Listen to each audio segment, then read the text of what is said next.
Hi everybody and welcome back to my channel. If you're new here, my name is Lysha and I'm the owner of Lysha Be Creative. Here on my channel, I create all things epoxy tumbler tutorials as well as other epoxy and resin related crafts. So we are back today with another tumbler tutorial and we're going to be doing a dirty pour style tumbler. So dirty pours are something that has been around for a very long time, but I actually have never done a dirty pour style tumbler myself. So we're going to be doing that today. So come and check out today's tutorial. We'll be doing a dirty pour combination with like a distressing and kind of peekaboo style tumbler. So I hope you're ready for today's tutorial. You guys know that everything that I use in today's video will be listed and linked down below, as well as any discount codes that I have for you to save you a little bit of extra money. If you haven't already, be sure to also check out the description box for my links to other social media platforms that you can follow me on, as well as join me in my Facebook group, Lysha Be Creative Community. So that is more than enough for me. Let's just go ahead and jump right into today's tutorial.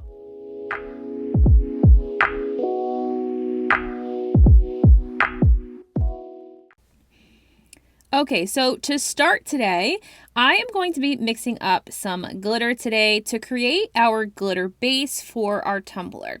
So you don't have to do this, but I wanted to share this with you because this is kind of one of the other things that I really love to do with my glitter is, you know, it's really nice to use the different colors singly, but when I'm doing things like a peekaboo or something where there's going to be like glitter sort of shining through in like a distressed look like we're going to do today, I love to make little custom mixes with just various, you know, shades and colors that I'm kind of going for in the vibe I'm going to kind of hoping to produce on the tumbler to create just little custom mixes that are kind of cute to just put under your peekaboo tumblers or your distressed tumblers when you're just going to be showing a little bit of glitter here.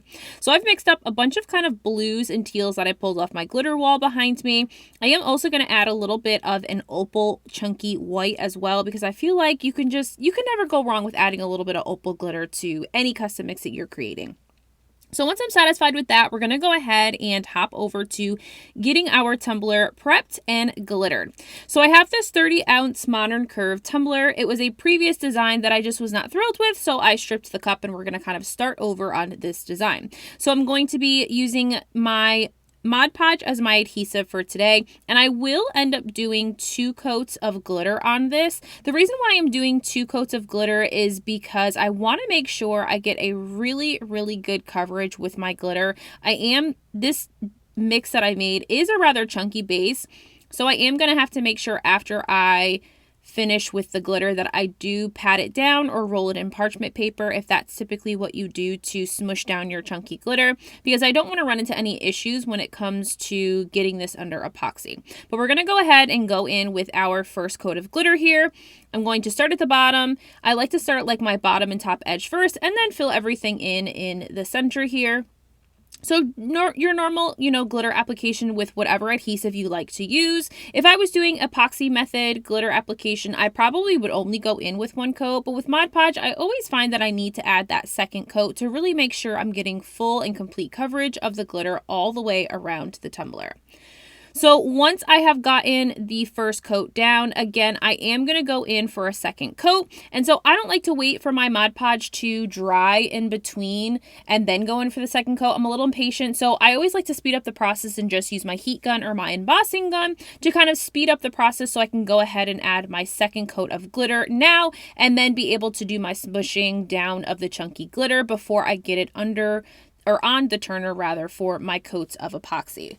So I will need about 2 to 3 coats of epoxy over this cup since this is a chunky mix on my turner before we can go into doing the dirty pour section. So I picked up these pouring paints from Michael's. They were actually on clearance or discounted at the craft store, and so I got this really beautiful, like what gave me mermaid vibes, but I also got like these shades of blue as well. So this is the Craft Smart brand, which you can find at Michael's.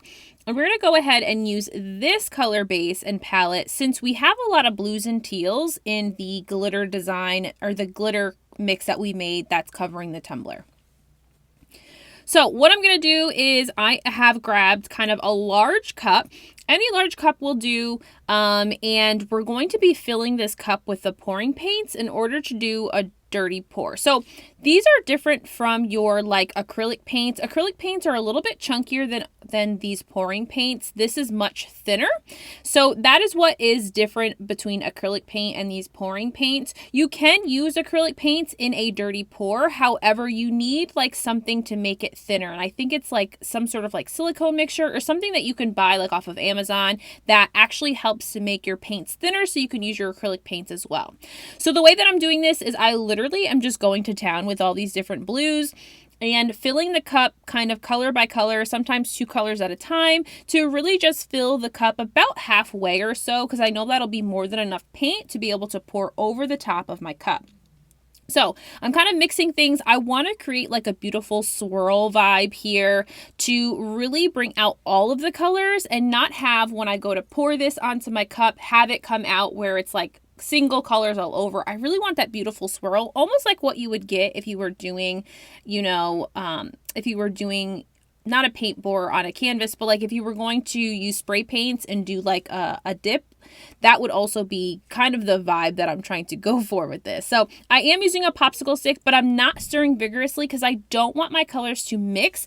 I just want to create a little bit of swirl action. So once I'm pretty satisfied with my paints in the cup, I'm going to go ahead and grab my cup off the turner and we're going to get this set up. So I have just a super tall plastic cup that I grabbed from inside that I'm going to use to kind of hold my cup in place so that all the paint can drip down and I don't have kind of a puddled mess right where the rim of my cup touches the plate that I have that's covered in foil here. And then literally all you do is you take your paints in the cup and you just start to pour over the very top. I like to kind of go in a circular motion. I thought that would create really pretty like swirls that would pour and pool over the side to kind of mix the paint a little bit more. But you're going to continue to pour the paint, and sometimes you have to kind of move and direct your cup in the liquid that's pouring out to different sides of the cup in order to get it to cover the entire tumbler from the top to the bottom of the cup. So I'm going to show you now kind of a side view and angle as I pour the rest of the paint down the side, again towards the edge so that I can cover up the rest of this exposed glitter that's along the edge. If you have an issue where you didn't put enough paint in your cup, you also could go in with your popsicle stick and just help to kind of push the paint off the top, which you'll see me do in here in a second too. And that'll also help kind of clear off all the pooled paint off the bottom of your cup, and then use that paint to then cover up any of open spaces that may have just glitter exposed or just your stainless steel tumbler exposed if you're not going over glitter. So I'm really in love with how this looks so far. Now, this does need quite a long time to dry. This took about 24 to 48 hours to fully and completely dry before I was able to do anything else with this. So before I set this aside to dry, I'm going to take my heat gun and I'm just going to use this to pop any air bubbles that may have gotten into the paint as I poured it over the top here. And the other thing is, you don't have to do these types of dirty pours over glitter. You can easily do them over stainless steel too. They usually always come out really pretty, the ones that I have seen. So I definitely think that this is a great thing to try over just a stainless steel base as well. So now that my paint has completely dried, again, it's been about 48 hours or so, and my paint is completely dry, we're going to go ahead and get this cleaned up, and we're going to start to do some distressing here. So the first thing I'm doing here is I am going to take my craft knife and really try and peel up and cut away any of the excess paint that kind of went over the lip of the cup when it was upside down. And I'm really also trying to expose that very edge of where the glitter reaches the top of the cup, because we still need to be able to create that fine line of stainless steel with our sanding block later to make sure that we can get a good final seal with our final coats of epoxy at the end of the entire process. So now I'm going to take a combination of acetone and alcohol to try and bring out some of the glitter underneath the paint here. So what I will say is acetone is definitely more your friend. Usually alcohol helps with the cleanup process in a distressing kind of look. However, in this case, it didn't really do anything it didn't really do very much. I mean, it was nice to clean up like the glittered spots that I was exposing, any like slight paint that got over or got, that would kind of create like a cloudy view. But aside from that, the alcohol really didn't do as much. So I did focus a lot using the acetone. I also will tell you that distressing a dirty pour versus doing just regular spray paint was a lot tougher than I expected it to be. This took a lot of elbow grease to get some of the glitter exposed, which is why I didn't do as much distressing as I had originally planned to. So that is something to keep in mind as well. When you're doing this kind of style, it does take quite a bit of elbow grease and quite a lot of effort to get all of the paint removed in order to be able to get that beautiful glitter underneath exposed. So after I'm kind of done with that process, again, I just sped this up because you guys have seen me do distressing before. You're just using that acetone to really just remove the paint, and that's essentially what that's doing with your paper towels, and just until you're satisfied with the look that you're getting with your distressing. So after I am done with this, we're now going to be adding a few other elements before we kind of get this ready to go back on the turner. So I decided I wanted to add a little bit more distressed look to this tumbler because, again, I didn't really have like a decal or idea style for this cup. I just really wanted to try a dirty pour, and because I've never done one before, and so of course, like, this was like half a plan going into this cup design when I decided to make it a tutorial. So literally this is just how my brain works when it comes to creating sometimes the cups that I present to you guys for YouTube tutorials. So I'm going to go ahead and apply some of these foils that I got from Vinyl Gallery here. So I have this beautiful purple holographic, and I applied this with just using Tack It in a makeup wedge, makeup brush, or any paintbrush that you have. I kind of just did some brush strokes all the way around the cup, and now we're just kind of speeding up the drying process of the Tack It. Remember, Tack It is different from your Mod Podge. Mod Podge is going to fully dry. Tack It over and over will always remain tacky, which is why we love to use that for either Tack It method glitter application, which is when you burnish your glitter down, creating that beautiful like shimmer and shine of super fine flat glitter, and also a great way to be able to apply foils, whether they be foil flakes or these foil sheets that I have that we're going to use today. So we're going to take this sheet of foil that I have, and I like to apply it to the different sections and then take my squeegee tool and just really burnish that in, and that's going to help much of the foil to stick to that sticky tacky glue that we've applied to the cup. So I'm going to do this all the way around the cup in all of the sections that I have applied the Tack It to, and then I also am going to go back and apply a teal color over top of the purple in most of the sections to really also put another colored foil on that as well. You certainly could use whatever foil you have on hand. I was really tempted to use a leopard print foil that I've been dying to use and keep forgetting that I have, but I decided to go with more of a metallic look since a lot of the glitters in the glitter mix was more of a metallic looking base. So now I'm going to go in with that blue or teal color that I have in foil as well. You don't have to just purchase foil, or you can also purchase foils from like Hobby Lobby. I've seen them in. A lot of craft stores do carry foils like this that you can use for these kinds of projects. So I don't get to use these very often, but I really need to create a tutorial where we just do like maybe a foil tutorial like over patterned vinyl, because I've seen that a lot lately too, and I've been dying to try that. It's another thing that I haven't yet tried.